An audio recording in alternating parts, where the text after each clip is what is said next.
there's a place for everybody here. Mm-hmm. Yeah. And I want to help. I'd rather be collaborative than be like competition. Like, that's just how I am. So I will like give you whatever information I can. Hey everyone, welcome to the S.O.B Marketing Podcast, where we celebrate the S.O.B that you are, and if you haven't figured it out yet, we mean small-owned business. We don't mean S.O.B. Listen, we know that as a small business owner, you are working hard on the daily to keep your business fully operational while trying to promote it. And while some days it may feel like the business is owning you, if we're being honest with each other, I bet you would admit that you wouldn't give up the insanity for anything. Our commitment here at the S.O.B Marketing Podcast is to give you the real talk, what works when it comes to advertising, marketing, promoting your business, and then what doesn't really work. And Chelsea and I promise to always keep the conversation real. Welcome back to another episode of the S.O.B Small Owned Business, because we ain't calling y'all names, Marketing Podcast. I'm here with my beautiful baby sister, Chelsea. Hey, Chelsea. Hey, Vivian. All right. And before we hop into our special guest today, because we certainly have a juicy conversation for you, let's do a little bit of housekeeping. First and foremost, if you have not left us a review, what are you doing? Do it right now. Like, hit pause, go leave us a review. This helps to get our podcast in front of other small-owned businesses. And we all know we want to build a community around here. So please take the time to do that. Let's go ahead and introduce and talk about what our topic is today. Well, we are so excited because we have another special guest, a wonderful small business owner, Miss Gretchen from Crafted from Faith. Hi, Gretchen. Those are finger snaps, Hi. y'all. Thanks for having me. Of course. We're so excited to talk with you. Off camera, off air a few seconds ago, we were actually talking about how Gretchen, you're kind of a unicorn. You've only ever worked for yourself? Yes, I have. That's crazy. So jelly, Yeah, I jelly, know. just so you know. Real quick, Crafted from Faith is handcrafted polymer clay jewelry, correct? Yes. I have actually, I was doing some research and I was looking at all your designs, going to have to buy myself new jewelry.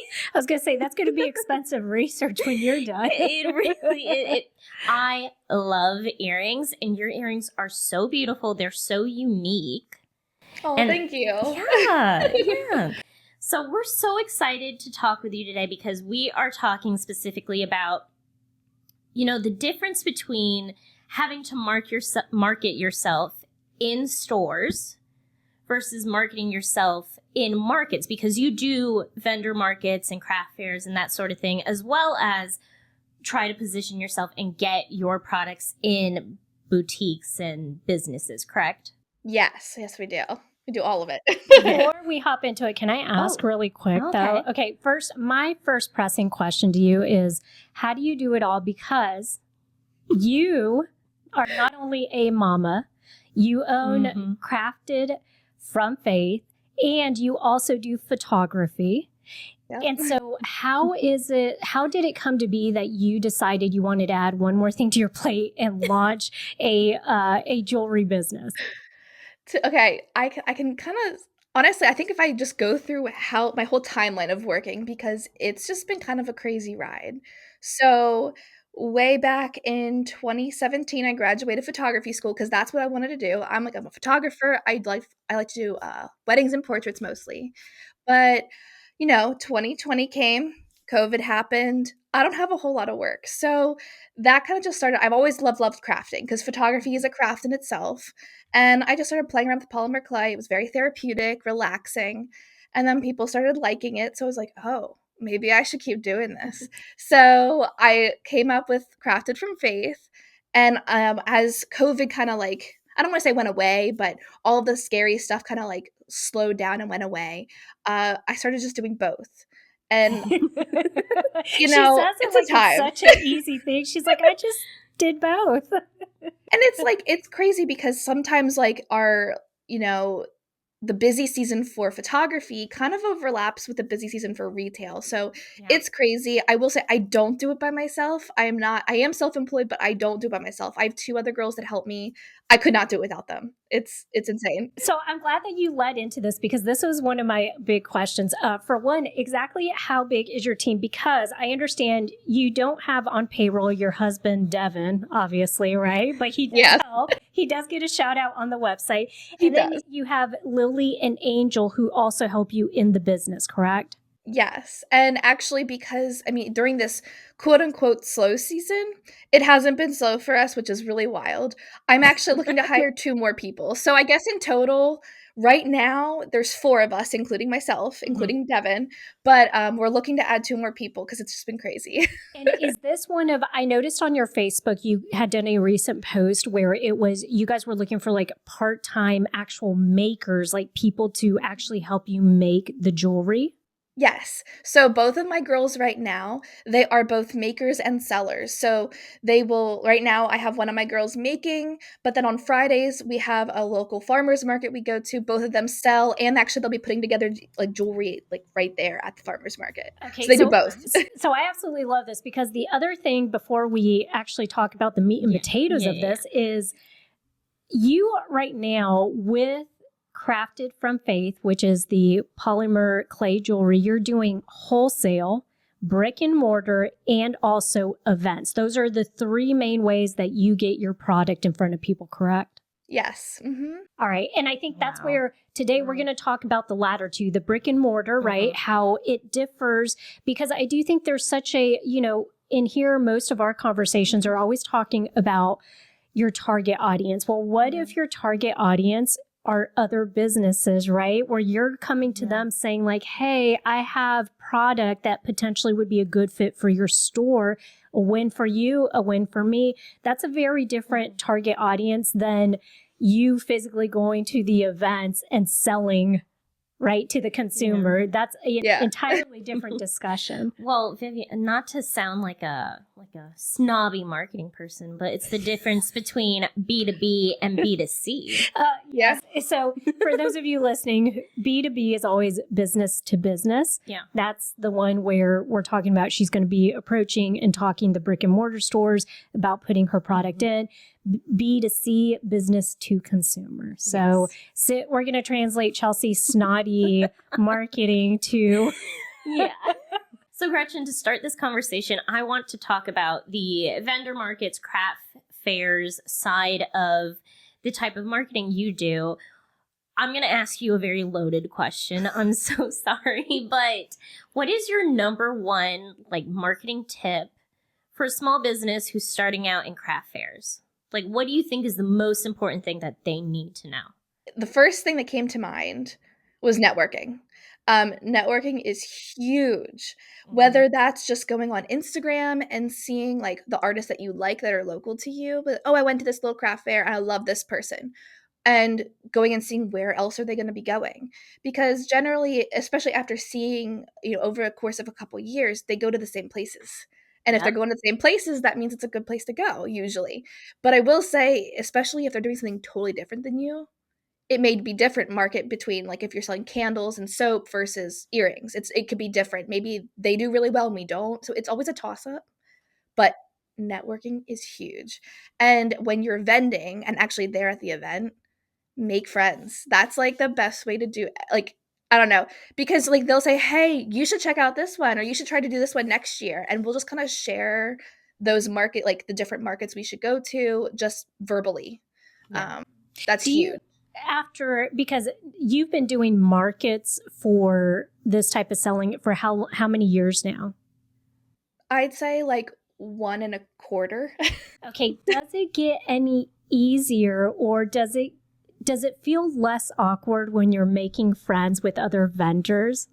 So what I'm asking is, for anyone that's listening on the other end of this, if you're hey, I've done maybe 2 events and it's weird. I don't know how to approach people. Does it get any easier? Yeah, because I feel you'll just find the way you do it. I will say, for anybody out there who feels very awkward, I'm an introvert myself, yet I do this kind of stuff, and I'm I don't know what did I gotten myself into. But at a market, I feel I revert back to kindergarten. So if you guys go to kindergarten, you're like, hey, I like that toy. Cool, let's be friends. I seriously won't find out their name until about like halfway through the day. I'm like, hey, I should ask what your name is. I kind of just start talking and like, I don't know, it just kind of comes out, you know?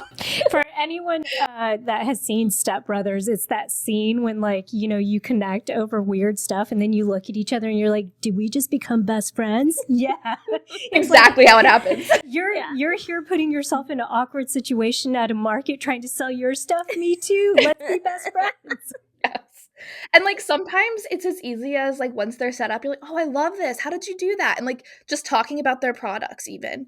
I find that's really helpful too. I feel like networking gets a really bad rap because people hate it and it's uncomfy. But it can be as simple as just saying, hey, I really like your product. Tell me about it. Like, it doesn't have to be difficult, but just taking the time to make those connections, people want to feel like you're actually interested in what they're doing or saying. That's what networking is. It's actually caring about what the other person is saying to you.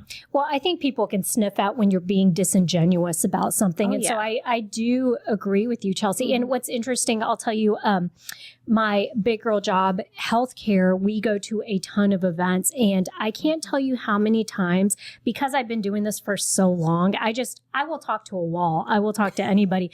You always find that one person, though, that it's their first event and they are almost like petrified. They're scared because they just don't know what to expect. And so I'll say, if you have been doing this for some time, or if you're used to doing events, be sure that maybe that's the first question you ask people. Is this your first event? Yeah. Have you, and that way it allows them to open up about whether they're experienced or they're a newbie. And then you can be the person helping them along if they are feeling a little like a fish out of water. But I do think the camaraderie, I love that you brought this up, and also the networking, because I hate to tell y'all, it's just a part of business. You're going to go further in your business if you're willing to just meet people and have genuine conversations. And I also find that, like, with what you said, because that literally happened to me at my last market. The girl next to me had never done a craft show. So I was trying to give her tips and, like, places she could go. And, like, I don't know, I'm the kind of person that, like, I don't look at anybody, whether you do the same thing as me or something totally different. I believe there's something, like, there's a place for everybody here. Mm-hmm. Yeah. And I want to help. I'd rather be collaborative than be like competition. Like, that's just how I am. So I will like give you whatever information I can. I love it. I think, it's kind of like our way of, as small business owners, paying it forward, right? Because I think we remember, and we still feel it every day in different, ways. We probably say, if I was on the other end of it, I would want someone to reach a hand out and just tell me like, hey, I'll save you a bunch of time. Don't do X, Y, and Z and just stay on this route, right? Yes. Also love that was your tip, because the key difference, in my opinion, between retail marketing and your craft fairs, your markets, that type of marketing is going to be you're in person, right? The way that you interact with potential customers is just inherently different, because in retail, when you're trying to get your business in boutiques and the like, for one, your target audience is going to be the small business owner. Two, you're not going to be there to try to convince people that your product is worth purchasing. Whereas when you're at a vendor market, I mean, you don't want to be pushy and be like, buy my product, but you want to talk with them and make them feel comfortable, answer all the questions they could possibly have, give them all the information they need so that they can make the decision to either buy your product or not.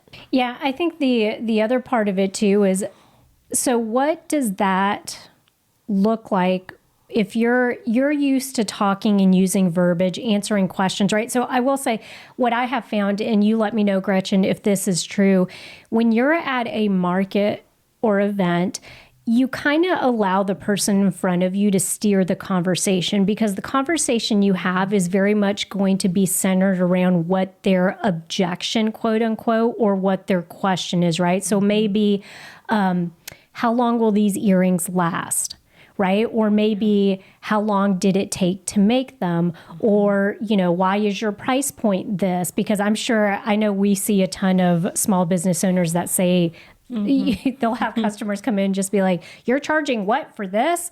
Like they're always like shocked by how business owners are setting their pricing. It's like, well, yes, that did take me like 5 hours to make. So I will charge that much. But is it true that you very much gear the conversation when a customer is standing in front of you around what they're asking you first? Yeah, for sure. I think it really depends because honestly, I personally haven't had that many people come up and ask things.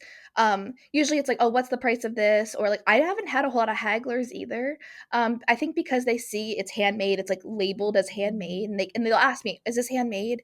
I will say whenever a customer comes up to me, and I tell this to all my girls whenever they're selling, you just say, hi, how are you? Like nothing crazy. We are not the kind to be like, hey, you need this, or really like in your face.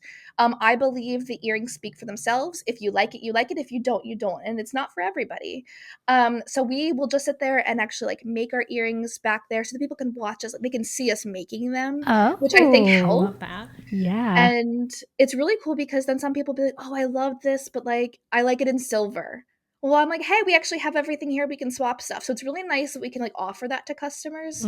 And a lot of times they'll keep coming back because we will swap things for them. But mostly like we say the hi, how are you? Or like ask them a little question. We kind of read body language. If they're not into it, we just don't push.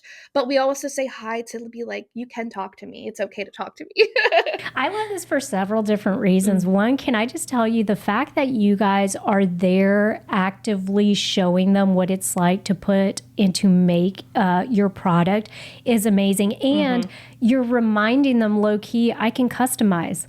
Yeah. Great. You have a different preference. I can customize for you. And so I just love everything about that. For one, it gives them something outside of just the finished product itself. But then I think it just does so much more to remind them like, hey, there are people behind this product that are sitting there taking the time to make it.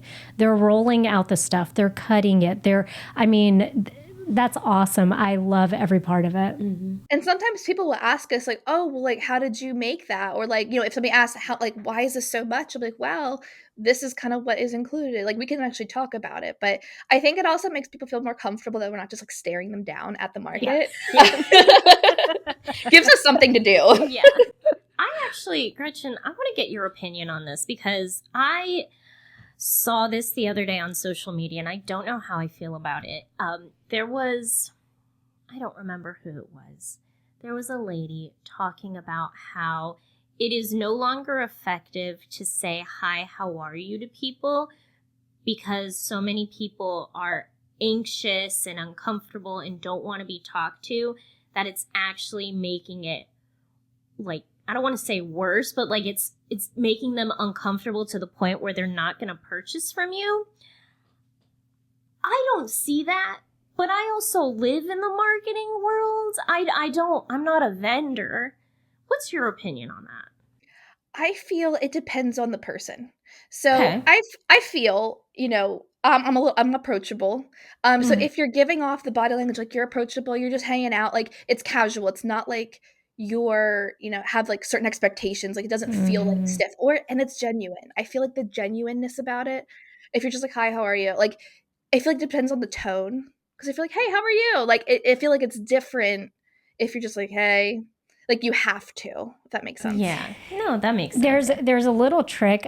So Chelsea and I have a course. It's called Rock Your Fair, and it's about particular events and markets and stuff. One of the things that we talk about in there, an easy way to kind of just start a conversation without like a hi, but make it a little more personable is if you notice around here in the South, we have a lot of like football fans. So they're either going to be Clemson, Carolina, and I will always make a comment, or they're veterans, right? Air Force, Marines. And so they'll usually wear hats or gear, and just asking them, like Chelsea said, asking and being interested in them first, I think just it kind of alleviates that pressure of like, oh, is she going to try to sell to me, or is she, but it gives like an entry point to say like, oh, hey, my dad was in the Air Force too. How many years did you serve? And sometimes it's like, oh, I didn't serve, but my son's in the Air Force. And then you just have a natural conversation about that stuff. And so I do think that helps quite a bit. It's interesting. Some people, I think we're getting a little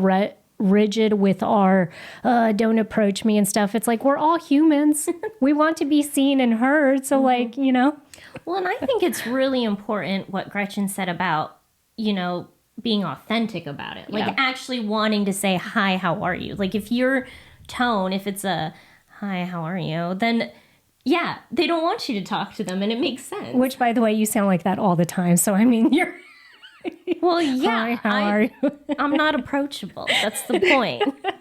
And I will say, off of what Vivian said, I literally ask questions like, but it's not so much that, it's more like, oh, I love your earrings. Or like, I look at everybody's jewelry. Every time someone comes up, I'm like, oh, I love your earrings. I love your necklace. And that like, and I genuinely do. Like if I, you know, I'm not just saying it to everybody, but I will say that, or, you know, I'll talk to the kids, like not even talk to the mom. I'll just be like, oh my gosh, I love your outfit. And like, just like talk to the kids, and they're always so fun.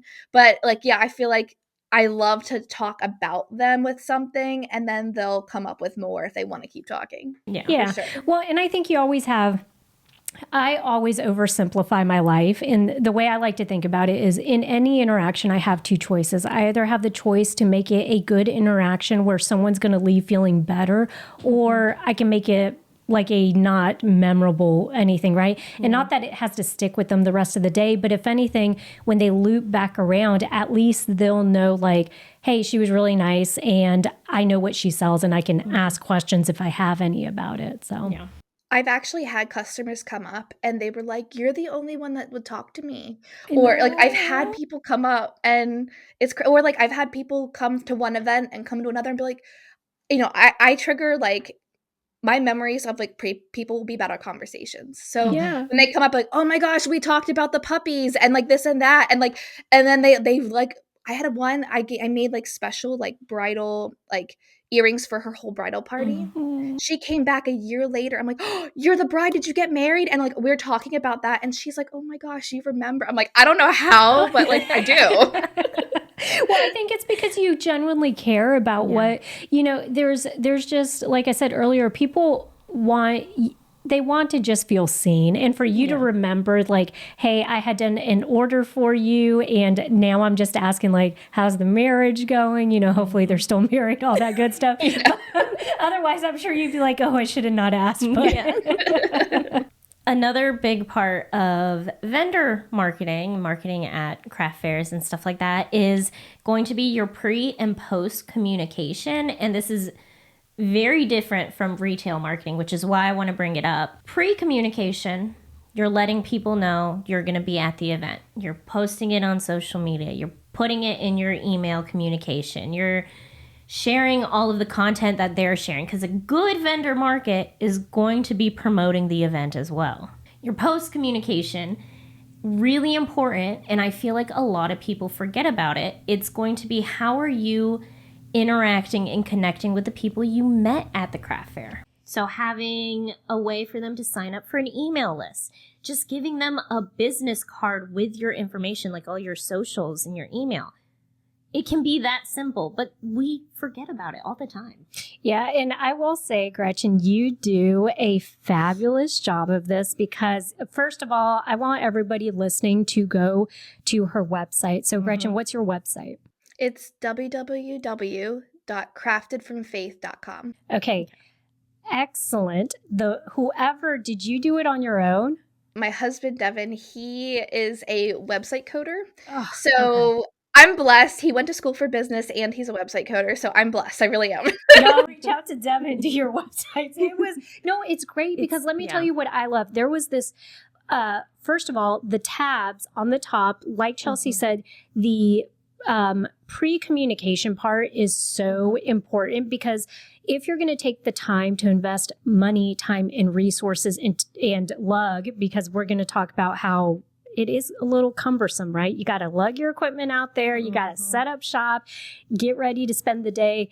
But if you're doing all that, you want to be sure that you're maximizing your exposure for the event and letting people know that you're going to be there. You do this by having a tab at the top of your website that actually says upcoming events. And on the homepage, it's about a third of the way through. You've divided that homepage up beautifully into two sections. One of them is for the brick and mortar stores that you're in, see all the locations so you have them listed. And then the other one is check out our upcoming events. So you've given them ample opportunity to say, great, you want to stop in a store, pick up our earrings, this is where you find them, or you want to come meet us day of at an event, this is where you find us. So kudos to you. This is so great. Was that something that you were very adamant about being sure that you could incorporate in the website?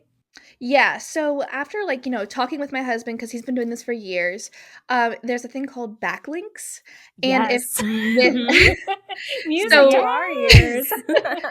so whenever I was making this website, like, before it is what it is now, whenever I first made my website, I specifically made a tab for the shop local, because actually, this is a fun fact, most people actually will do markets and then go into, like, businesses to, like, put their stuff, like, set up.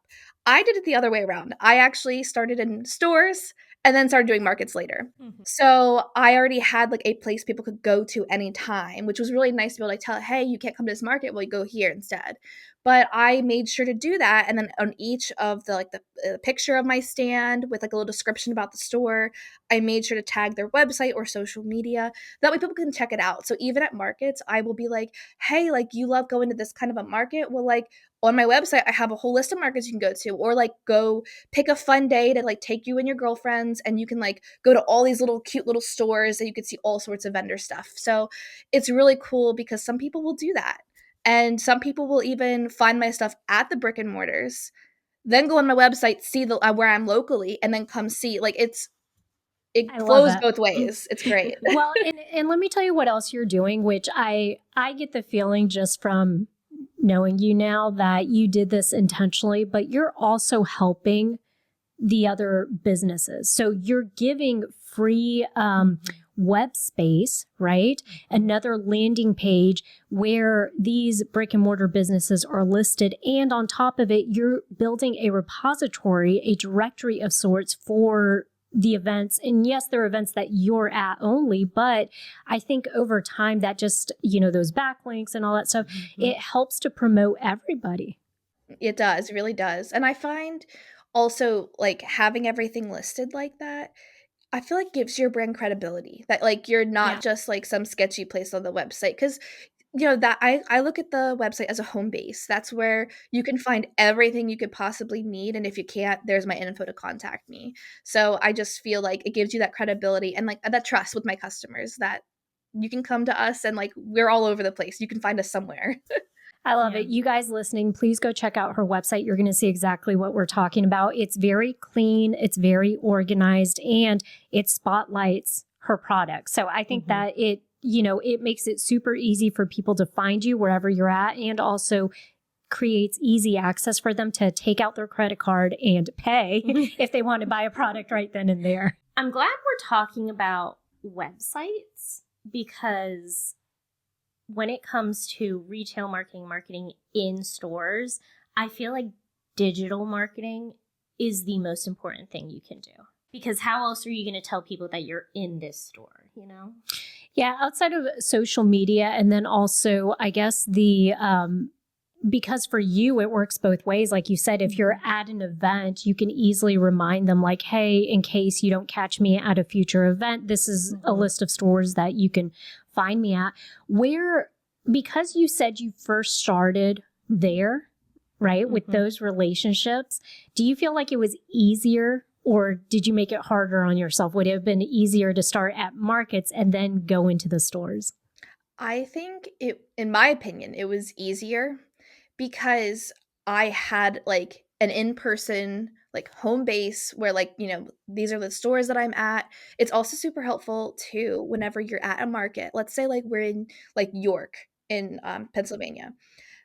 And one of my stores is Keystone Artisan Works. I'm like, oh, well, hey, well, if you want to check it out, there's this place over here that have tons of different, like, artisans and vintage things. So, like, they'll leave that event and then maybe go shop over there with other. It might not be with me. It might be with other people. But I love being able to be like, hey, like, or another question I ask customers, like, at markets or at, like, farmers markets and things, I'll be like, hey, well, where are you from?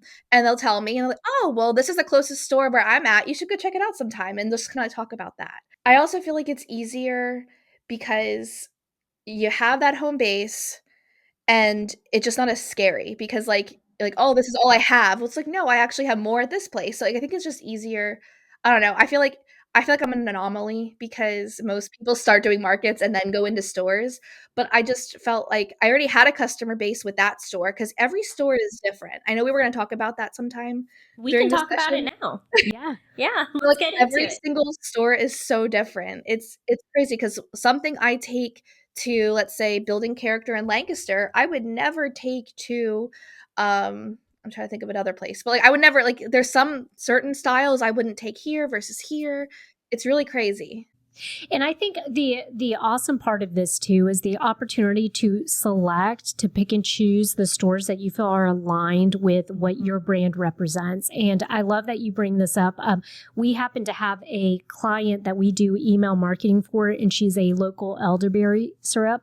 She does very much the same thing you do, except I think she flipped it. So she was doing the markets first, and then she went in and started establishing in brick and mortar stores. What I love about, in particular, what she has done is she's gone all over the United States because I guess now with elderberry, it's becoming more popular and people are using it. And so for her, she knows, hey, it's got to be health and wellness related. If it's a little more, what do you call it?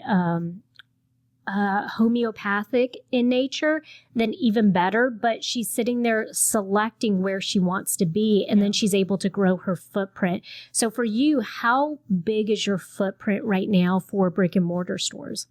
So, with doing it consignment, the way like most of my stores do, you pay rent for your space and then they have a consignment percentage. Because obviously wholesale is different. So wholesale we're like nationwide, but with consignment based, um I don't know how to actually give like, I don't know, we're in like 16 stores like somewhat locally. We're Yeah, in like Philly, we're actually in Maryland now, which is crazy. I love Um it. like, we're slowly branching out because something else I found out, especially doing jewelry, like, jewelry is a genre, but then it also has subgenres, like the clay jewelry, there's resin, there's beads, there's so many different genres. I find, especially in Lancaster County, there's just so much of it. You can go to an event and, like, 20 of them are all jewelry. Like, it's crazy how much there is. So, I've decided to, like, start branching out because also some of the markets, they just keep using the same people over and over, and I can never get Yeah. in, and I'm like, "You know what? Let's just branch out to go to places that they don't do a ton of this." And so we've been trying to branch out slowly, and my husband, God bless him, because he's driving all over the place with my toddler. I love it. He's the VIP. I hope he gets employee of the month every month. Yeah.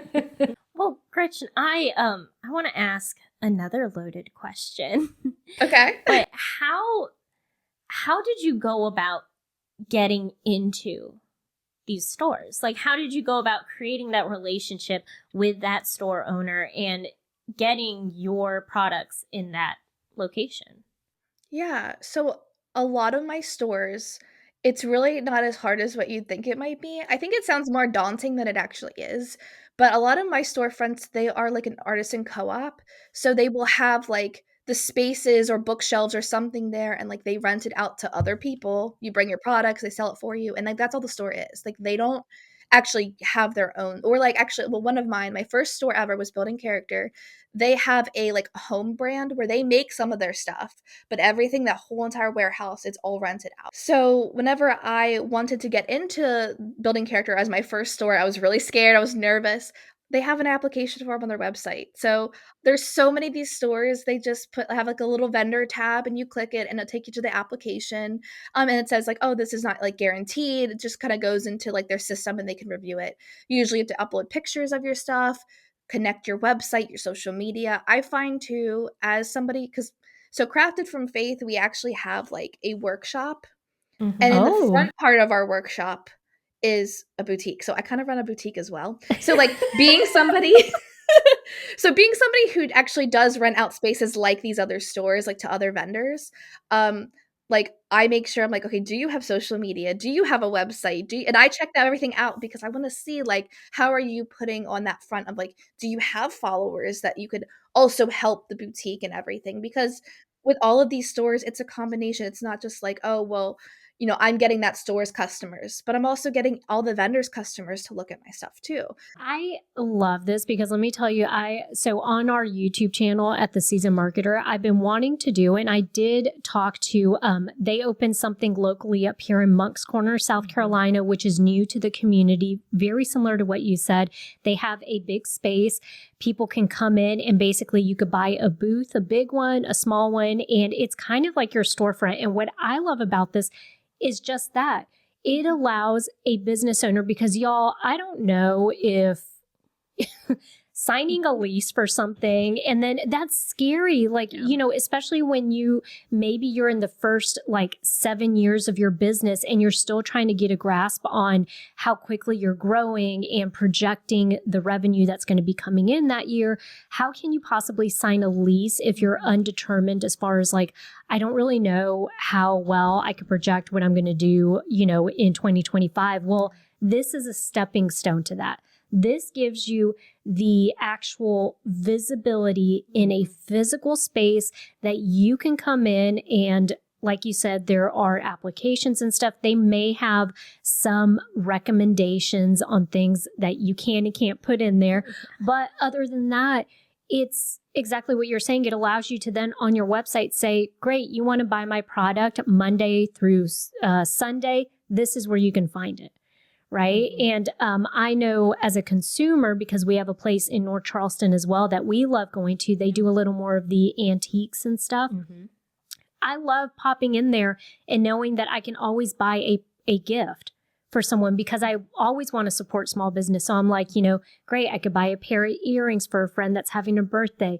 And it's just a nice consolidated place to be able to shop and have access to a lot of small businesses.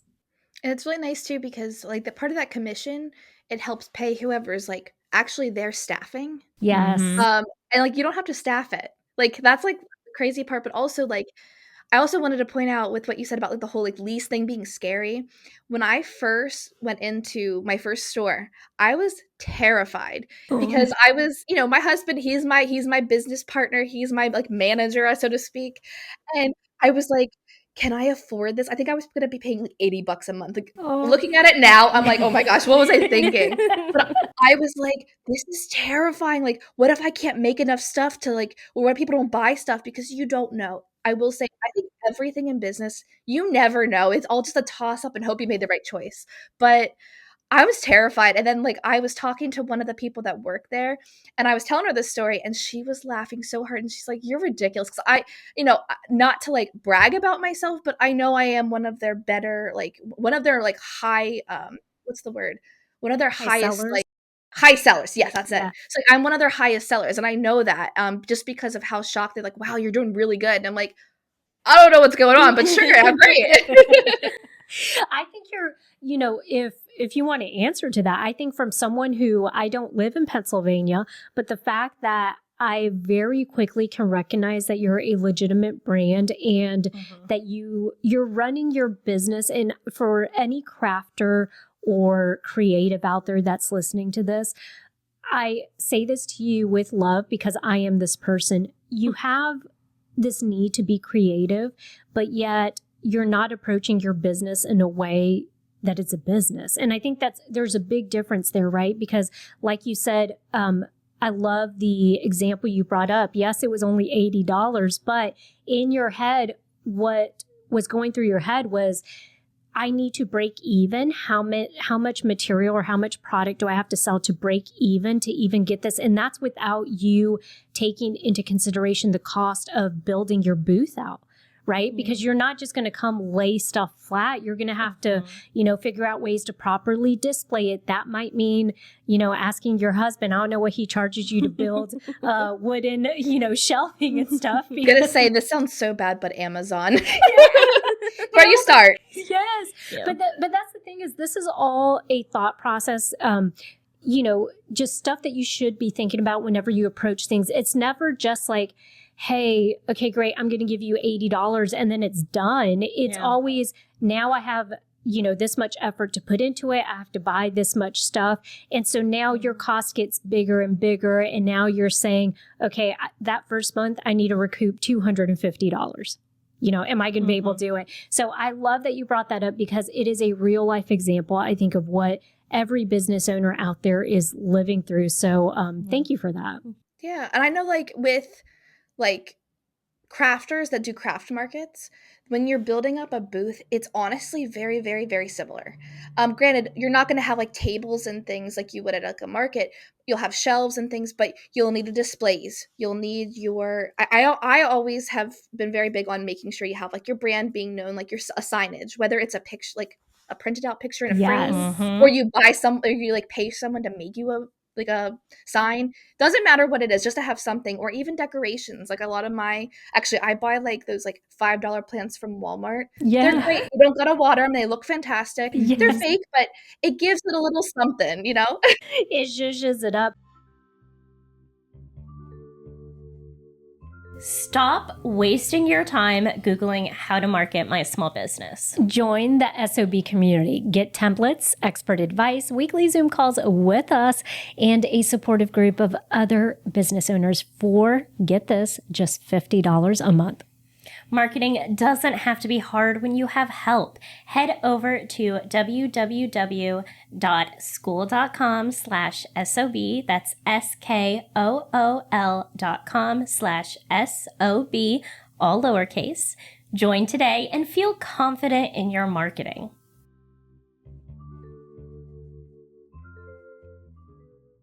Well, so let's lead into, because you talked about how it's kind of the same thing in that sense.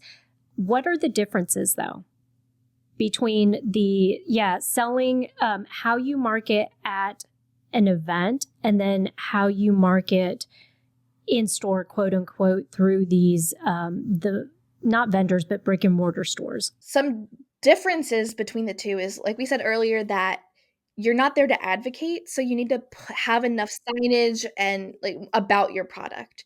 So for one instance, we just started this year. We're doing a charity pair of the month every month, and it's going to benefit a different charity every month. So for the month of March, it's in honor of my mom. She had colon cancer, and it's Colon Cancer Awareness Month for March. So I have a special pair of earrings. It's navy blue, like the ribbon for colon cancer awareness. And so it's a special edition. I'm never going to make this pair again after this month. And 50% of proceeds will be going to, for Pete's sake, Cancer Respite Foundation, to help families take a break from cancer. So with that pair, at markets, whenever I advertise this, I will set them aside, and I do have a little pop-up thing. I don't think people actually read it, though. People don't really read things, as we all know. So at markets, and they're like, "Oh, this is pretty." I'm like, "Oh, well, that's actually our charity pair of the month." And I'll actually talk about it, and we offer them in silver and gold, and we can just talk about different things with that. And usually that leads to stories and things. But at a store, we actually are offering them at 3 of our biggest store locations. We have the same printout, but we have it so it's eye level, so you can easily read it right there. And I think we also have some kind of a link where you can read more about it. We also, this is the other thing, so with our email blast, I know you guys would love this. We have our email blast. Now you're speaking our love language. So we don't actually, we kind of will advertise the stores on our email blast, because we don't really advertise our markets because they happen so quickly. And also on the emails, a lot of our email contacts are from different states. So they're never going to go. But sometimes we'll advertise on our stores, but we'll advertise our website a lot on the email blast and just talk about oh, this is where you can find it. Or here's another link. If you don't want to buy the earrings, you can still support the charity, and different things like that. Can I stop you right there just to say this? I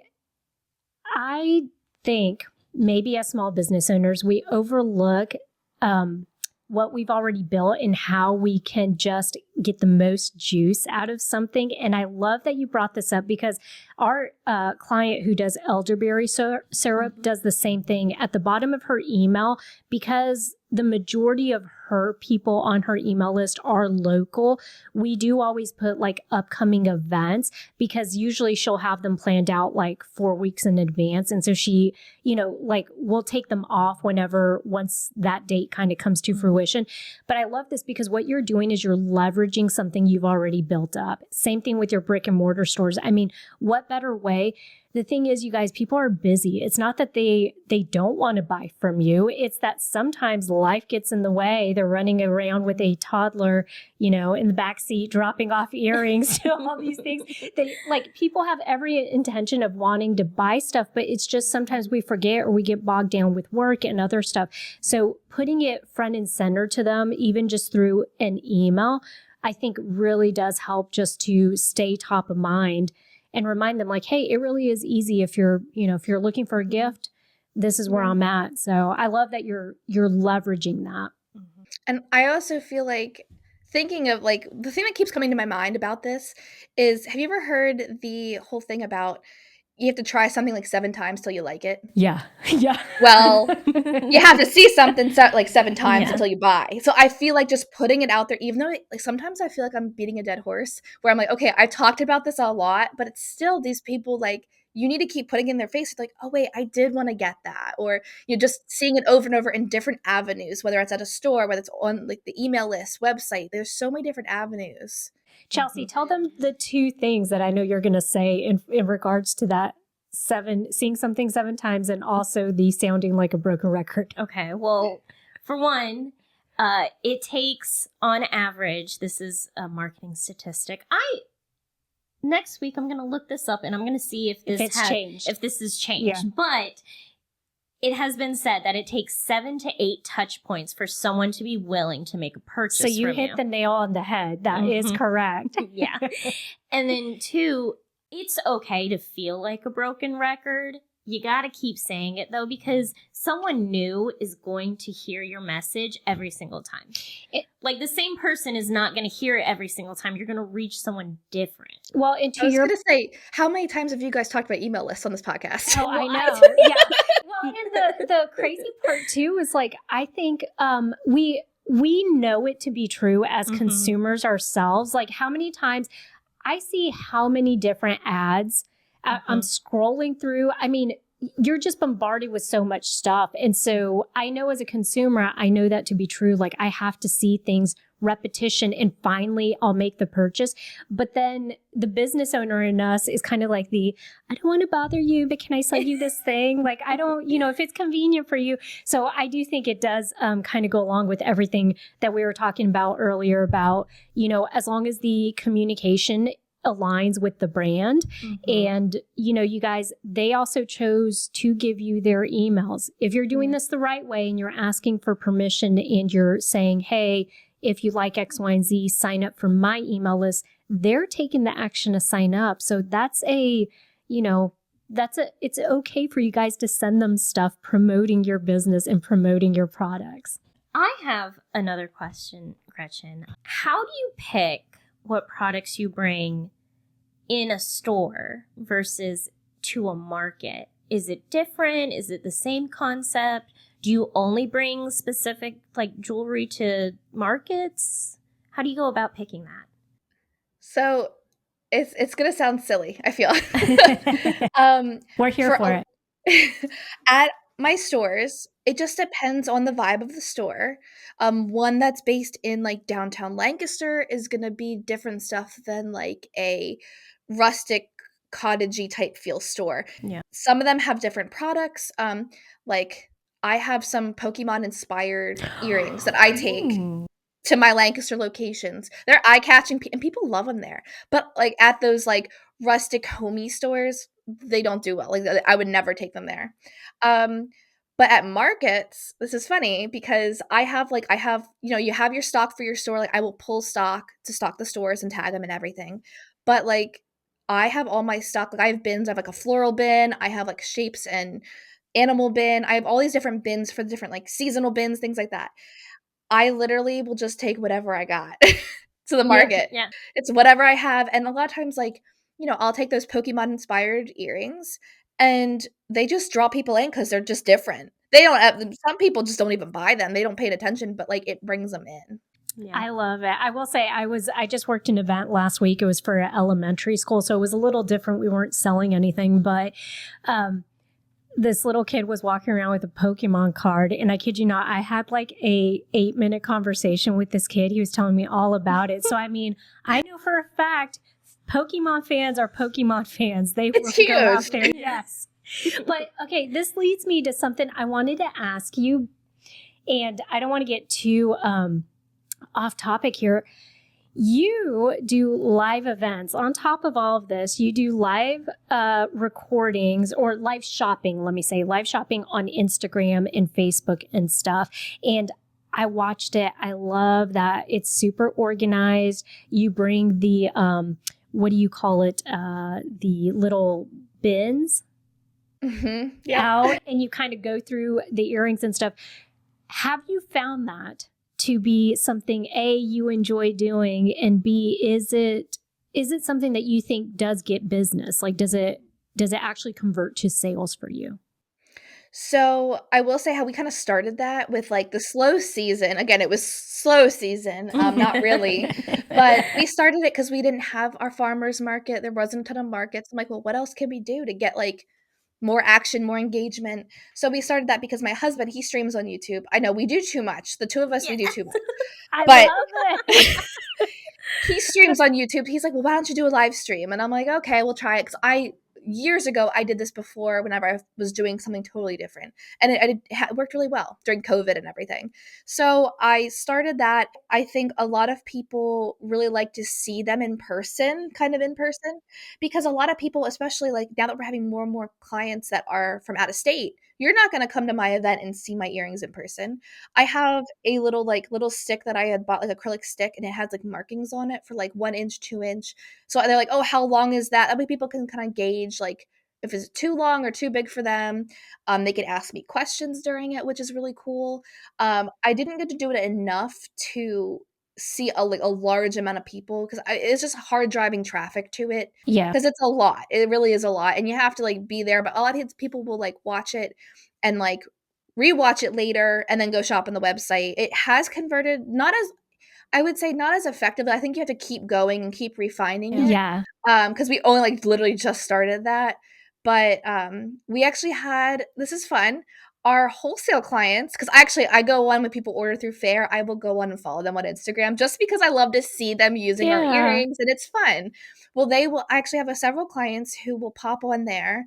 They'll shop and they'll ask me questions and they'll order on Fair later. So I have wholesale clients. That's awesome. Doing it too. Yeah. Well, we always recommend small business owners. We know it's hard and it's sometimes scary to experiment, but goodness, I love hearing that you were like, for one, your husband's like, maybe this translates from YouTube over to, selling. And so I love though that you're saying, for one, you can't definitively right now say like, you're giving it time and you understand that there is a warm up time for you to get in the groove, also get your customers used to showing up, right? That's the other part is, I don't want to use the word train, Chelsea. What would you say? It's almost like, I would say train. Yeah, you're getting your customers trained to just know like, hey, on this day, this is what we do. So get used to it. We have a friend that does a local boutique here. It's called Cotton Down South. She does a lot of home furnishings, candles, jewelry, stuff like that. That was her main staple, was the live shopping. And I can tell you that at first it was a little, like she's like, should I run ads to it? I really don't know. I need to get more people on here. And then it became this whole thing by itself where people just got so used to it that they're like, I don't want to go to downtown Somerville in the store. Let me just shop from, my PJs at home. So I do think, it takes a while for it to gain legs, but I love that you were experimenting, implementing. Maybe it's something that you continue to do. And it really does help, I think, for people to see the product. And I think it's just different because no other makers, now that it's not COVID, like that whole like period of COVID, everyone's doing online stuff because what else are you going to do? But I feel like no one else does it. Like think like, well, what is everybody else not doing? Because you got to set yourself apart somehow. That's all about marketing, showing like what makes you different, why somebody should like shop with you, things like that. But yeah, I feel like it also translates. We're doing a lot of Facebook and Instagram ads right now. And like, we've actually been taking a course. We're like on a special course, like learning about all these different marketing things. And a big one is Facebook and Instagram ads. And one thing my husband said to me literally just yesterday, he said, one thing I learned that I didn't realize was with with those ads on social media, you're not looking at like, oh, how did it work today? You have to work in weeks. It's not a daily thing, it's a weekly thing. And that's scary when you're putting like $200-300 a day on an ad. That's scary. It really is. But like, you need that data. I feel like I didn't realize, being a creative, like how much data you need to sell things. So much data. Oh yeah. Well, and that's the, if anything, and I hope that everyone listening can appreciate this. Chelsea and I, the one thing that I think sets us apart is we're not going to be those marketing people that tells you that you need a big budget to do anything. What we will tell you is that the consistency over time is what works, and it's always a long-term game. And I think that's the thing. Podcasting, we were having this conversation not too long ago. We're now over 100 episodes in. We still, tech, all that stuff. We're still learning. But for us, I always tell Chelsea, I'm like, I know that no one's going to beat me, quote unquote, in the sense that I'm going to devote time. I'm in it for the long run. I will do the mundane until it starts to pay off. Now, not to the point where it's dumb, but I think taking the data and just seeing that increase, it's taken us some time to consistently show up podcasting and doing it. And I can tell you, we've seen a lot of people that have started and they quit at like 10 episodes because they're like, I'm not seeing the payoff. Okay, well, y'all, the payoff, I'm sorry, but I listen to Crime Junkie. They've been doing that for a long time. And they're always talking about, our first episode was how many years ago? It takes sometimes years to get to the point where it's accruing quickly. You'll see the growth, but that quick growth comes sometimes months and years in. So can I say, I want to pay Gretchen a compliment and all of our listeners a compliment, because if there's something about small business owners, it's that you're going to make it work. This is going to work. We will figure it out. We will get this going.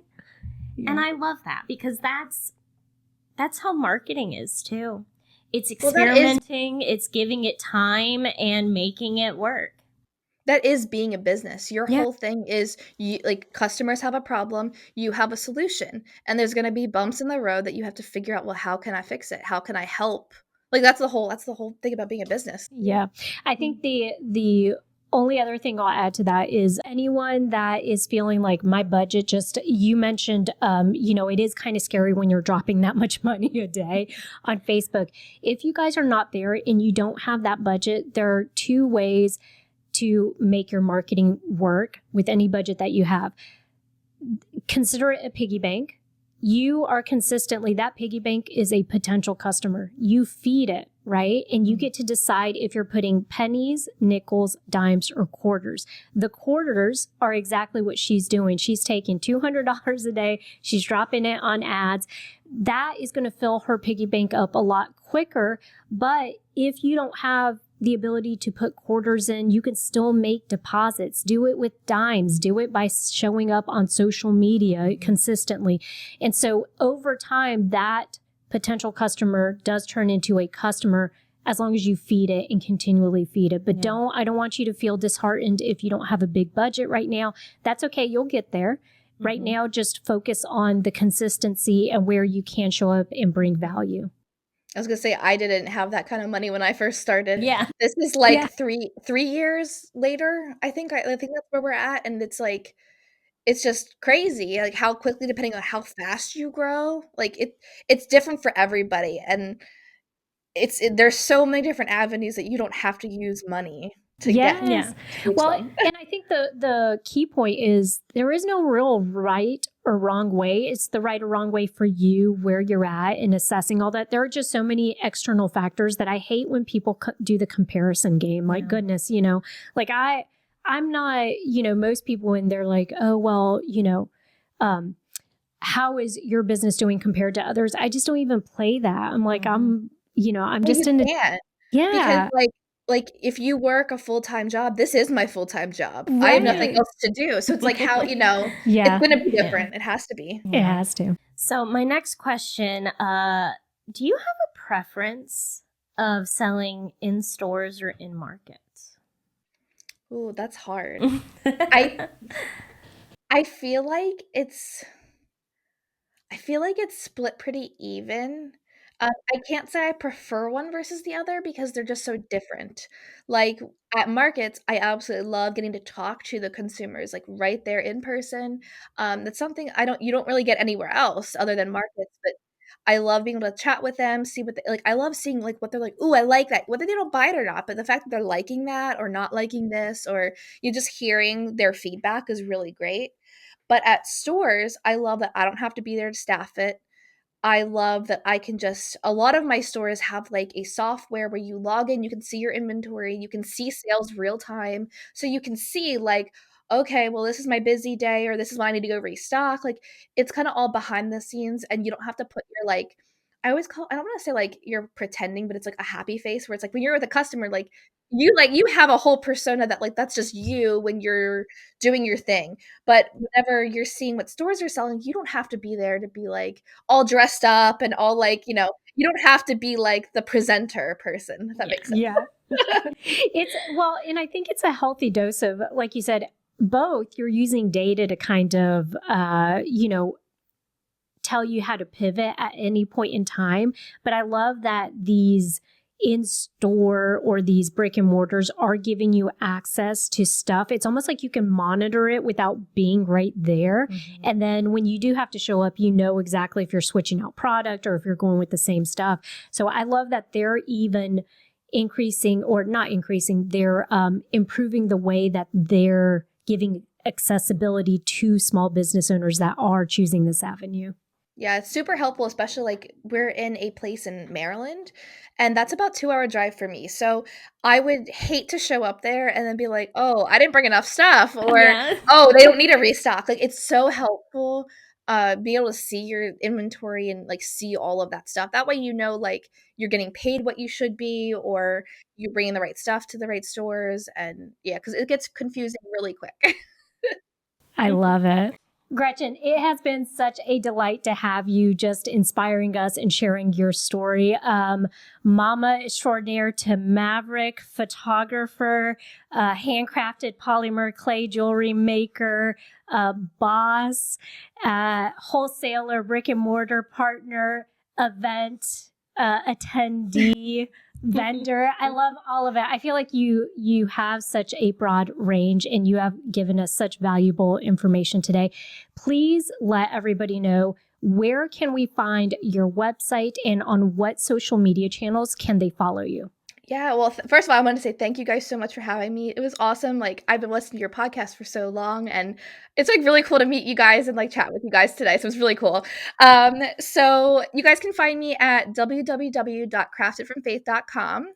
On our website, we list all of our upcoming events and our local businesses you can shop at, like we talked about. And you can also find us on Facebook, Instagram, and even TikTok. Oh, I like it. I think one of your TikTok videos had, what was it, like over 250,000 views? Is that what it was? Yeah, it was silly though because all it was me like cutting out a shape and pulling it apart. Like, it wasn't anything cool. Like, it was super simple. What's the opposite of ASMR? But it's like the visual version, right? It was just satisfying. Like super satisfying. Mm-hmm. But I just want to tell you, you have a standing open invitation to this podcast. If there are any topics in the future that you want to discuss, I think one that may be super beneficial in the future might be the leap to like wholesaling. Like, just because that's something we don't have experience with. Yeah. Obviously, you have a ton of experience with it. We could put feelers out there. If you guys are listening and you have questions about wholesaling, go ahead and drop them down in the comments. And maybe we could convince Gretchen here to join us for a future episode on that. Yeah, you let me know. Give me a date and time. We're ready. Awesome. Well, once again, Gretchen, thank you so much for joining us. And thank you, everyone, for listening. Once again, pretty, please leave us a review. Make sure you're followed or subscribed, all of those things. And go be the best SOB you can be.